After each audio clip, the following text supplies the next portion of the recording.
আসসালামু আলাইকুম। আজকে আমি কথা বলবো মাথা ঘোরানোর বিপদ চিহ্ন নিয়ে। মাথা ঘোরানো আমাদের একটি কমন সমস্যা, যার 70 থেকে 80% কারণ হচ্ছে কানের বিভিন্ন ধরনের রোগ। খারাপ যে সকল কারণে মাথা ঘুরায় তার মধ্যে ব্রেনের কারণ হচ্ছে 10 থেকে 20%। ব্রেনের কারণে মাথা ঘুরালে কিছু রেড ফ্ল্যাগ সাইন বা বিপদ চিহ্ন দেখা দেয়।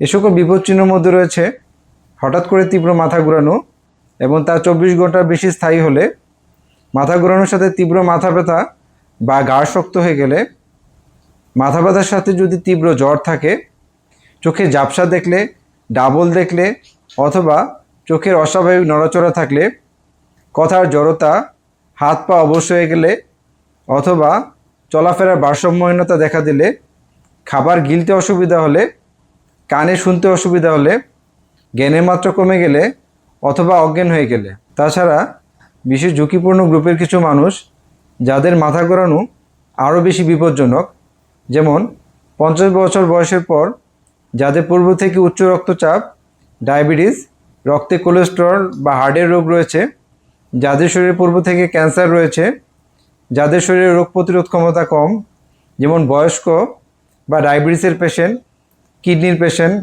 যারা স্টেরয়েড গ্রুপের ওষুধ খান বা এইডসের পেশেন্ট, এ সকল রোগীদের যদি মাথা ঘোরানো শুরু হয় তাহলে দেরি না করে দ্রুত একজন নিউরোলজিস্টের পরামর্শ নিতে হবে।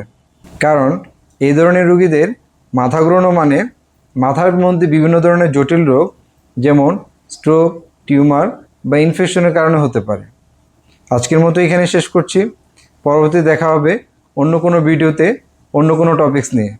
আসসালামু আলাইকুম রহমতুল্লাহ।